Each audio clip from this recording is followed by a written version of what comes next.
अस्सलाम वालेकुम गाइस। अच्छा, जैसे गाइस आप जानते हैं मुझे, मेरा नाम काशिफ अली है और मैं एक मेडिकल स्टूडेंट हूँ। अच्छा, जैसे कि मैंने आपको पहले भी अपने जो पास्ट वाली वीडियो थी उसमें बताया है कि मैं जो काम कर रहा हूँ वो मोस्टली एमडी के बच्चों के लिए, क्योंकि उनकी जो टेस्ट है वो नज़दीक है 27 पर अगस्त पर। और गाइस मैं जो ये वीडियोस लेके आया हूँ आज का, वो वन शॉट लेक्चर है जो according to Dow medical and Jinnah Sindh medical university से है। जो भी पॉइंट्स हैं अकॉर्डिंग टू वायरस चैप्टर। पिछले वीडियो में मैंने आपको रिप्रोडक्शन का चैप्टर बताया था जो कि इंटर क्लास बायोलॉजी का था। आज मैं लेकर आया हूँ biology first year one shot lecture है। इसमें जो भी पॉइंट्स है वो पीएमडीसी के अकॉर्डिंग है। तो गाइस इस जो वीडियो को आप बहुत ही अच्छी तरीके से देखना और एंड तक देखना, और अगर ये वीडियो आपको मेरा अच्छा लगे तो kindly subscribe my channel and also share with your friends. तो आइए अब चलते हैं हमारे इस न्यू चैप्टर पर जो कि वायरस पर कंसिस्ट है। अच्छा, अब बात ये है कि वायरस है क्या। अब हम बात करेंगे इंट्रो से लेकर। ओके, इंट्रो से लेकर तो ये जो वायरस है, एक लैटिन वर्ड था वेनोम, जिसकी मीनिंग क्या है, पॉइजन। पॉइजन मींस जहर। ओके, एक लैटिन, ये लैटिन का वर्ड है वेनोम, जिसकी मीनिंग क्या है, पॉइजन। उससे लिया गया है वायरस। और इन 1892 एवानोस की एक रशियन साइंटिस्ट था, बायोलॉजिस्ट था, उसने क्या किया, उसने फर्स्ट टाइम डिस्कवर्ड किया 1892 में वायरस को। ओके, अब इसकी कैरेक्टरिस्टिक्स क्या हैं, कैरेक्टरिस्टिक क्या है, खासियत क्या है। First, it is non cellular. ये क्या है, नॉन सेल्यूलर है। Non cellular means it has no any kind of the cell. Okay, क्योंकि इसमें सेल नहीं है, that's why it is called non cellular. और ये ओब्लिगेट पैरासाइट है। ओब्लिगेट का क्या मतलब है, कंप्लीटली इनसाइड। मींस ये वायरस वो है जो कंप्लीटली किसी बॉडी में जाता है, जिसकी बॉडी में जाता है उस बॉडी को कहते हैं होस्ट, और ये गेस्ट बनकर जाता है। अब जो जिसकी बॉडी में जाता है वो होस्ट है और ये कंप्लीटली जाता है, that's why we can say it is obligate parasite. Okay, जो इसकी मेजर है, मेजरमेंट है 20 नैनोमीटर से 250 नैनोमीटर तक इसकी क्या पाई जाती है, मेजरमेंट। अच्छा, तो ये हो गई कैरेक्टरिस्टिक। अभी है ये वायरलेंट भी होता है, टेम्परेट भी होता है। अगर वायरलेंट होगा तो ये सेल को क्या करेगा, डिस्ट्रॉय।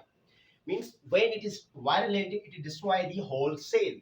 ओके, अगर ये टेम्परेट होगा, क्योंकि ये टाइप्स कह रहे हैं आप, ये इनकी फीचर है, जो टेम्परेट होगा वो live in host cell for stable. अब टेम्परेट की स्टेज पे आएगा वायरस तो क्या करेगा, किसी होस्ट, किसी दूसरी बॉडी में वो लिव करेगा और अपने आप को स्टेबल बनाएगा। और ये अगर क्या होगा, अगर ये वायलेंट होगा तो सेल को, किसी सेल को क्या करेगा, डिस्ट्रॉय करेगा। अब इसका जो स्ट्रक्चर है वो क्या है, इसका स्ट्रक्चर रॉड शेप्ड और स्फेयर है। यूं कह लेंगे स्फेरिकल है, और रॉड शेप्ड और स्फेरिकल शेप है किसका, वायरस का। और कंटेन सिंगल डीएनए और आरएनए। इसमें या तो सिंगल डीएनए पाया जाता है या तो आरएनए, दोनों साथ में। ओके, और ये अगर स्मॉल वायरस होगा तो उसमें 4 जीन्स होंगी। if there is small virus, that on that condition we can say there are 4 genes at least in that virus। अगर स्मॉल होगा, अगर लार्ज होगा तो उसमें क्या होंगी, 100 जीन्स होंगी। क्या होंगी, 100 जीन्स। तो गाइस ये जो वायरस का जो मैंने चैप्टर स्टार्ट करवाया, जिसमें मैंने थोड़ी बहुत फीचर्स इसकी डिस्क्राइब किए हैं और जिसने इसको डिस्कवर किया उसका नेम मेंशन किया है। अभी हम चलते हैं एक वायरस पर जिसका नाम है बैक्टीरियोफेजेस। आपको आइडिया होगा कि बैक्टीरियोफेजेस हैं क्या। ये वो वायरस है जो ईट करते हैं बैक्टीरिया को। वायरस को क्या करता है, बैक्टीरिया को ईट करता है, ईटिंग प्रोसेस होता है उसका। तो उस वजह से हम जो वायरस बैक्टीरिया पर अटैक करते हैं, उनको ईट करते हैं, उन वायरस को हम क्या कहते हैं, बैक्टीरियोफेजेस। ओके गाइस, अब चलते हैं हम क्लासिफिकेशन पर। क्लासिफिकेशन इसकी क्या है। अब ये जो टीएमवी है, आपको पता होगा, टोबैको मोज़ेक वायरस।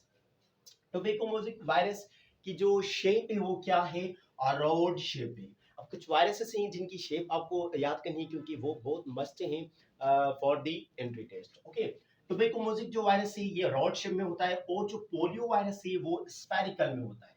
वो किस शेप में होता है, स्फेरिकल में होता है। और जो बैक्टीरियोफेजेस है जिसकी हमने बात की थी, जो बैक्टीरिया को ईट करता है, उसकी शक्ल किस जैसी होती है, टेडपोल।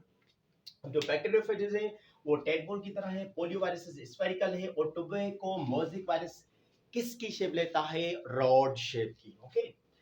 अब कुछ वायरस ऐसे हैं जिनमें एक्स्ट्रा न्यूक्लियर मेम्ब्रेन के लिए होती हैं, उनको हम एनवेलप्ड कहते हैं, और जिनमें नहीं होती उनको हम अनएनवेलप्ड कहते हैं। कुछ में आरएनए होती है, कुछ में डीएनए होती है, कुछ में सिंगल होती है, कुछ में डबल। तो आइए हम उस पर डिस्कस करते हैं। अब दो वायरस हैं, पोलियो और राइनो वायरसेस। ये दो वायरस हैं, पोलियो राइनो वायरसेस, ये अब क्या है?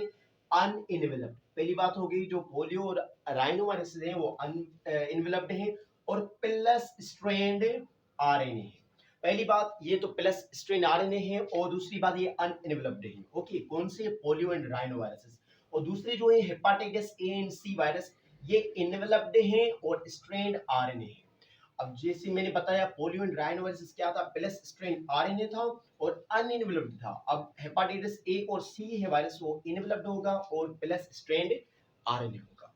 अब चलते हैं रैप्टो एंड पॉक्स वायरसेस। ये दो जो वायरसेस हैं, ये देखें, अब ये माइनस की सिंबल है, इसको कहेंगे माइनस स्ट्रेन आरएनए। इसको क्या कहेंगे? माइनस स्ट्रेन आरएनए से बना होता है रैप्टो and pox viruses. Okay guys, अब हम आते हैं एचआईवी पर।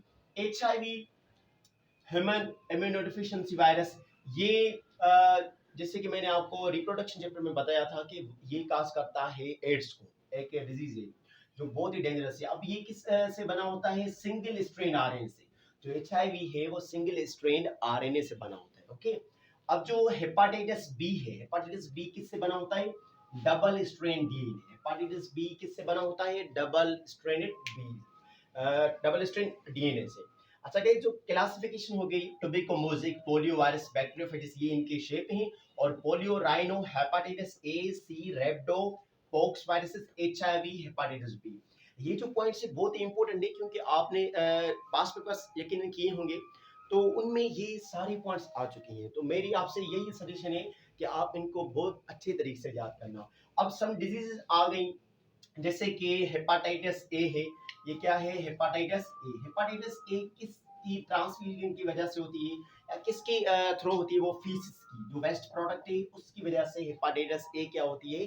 डिजीज होती है। अब जो हेपाटाइटिस बी है, वो सीरम हेपाटाइटिस होती है। जो सीरम होता है उसकी वजह से जो डिजीज अकर होती है उसको क्या कहते हैं? Hepatitis B.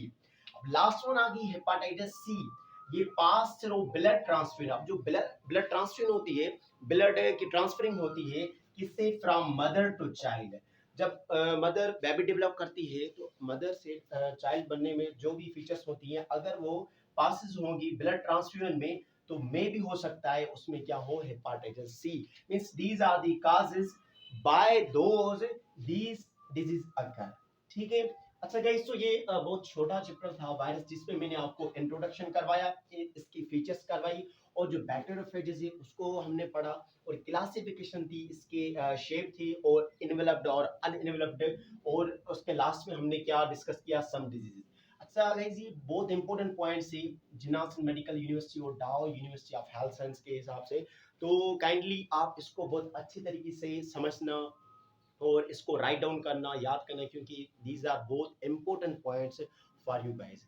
आई होप ये मेरा वीडियो आपको बहुत अच्छा लगा होगा।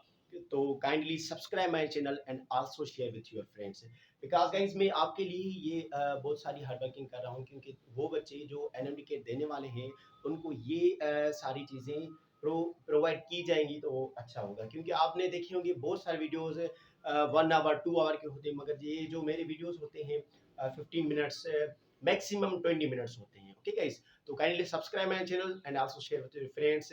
सी यू नेक्स्ट वीडियो। अल्लाह हाफिज।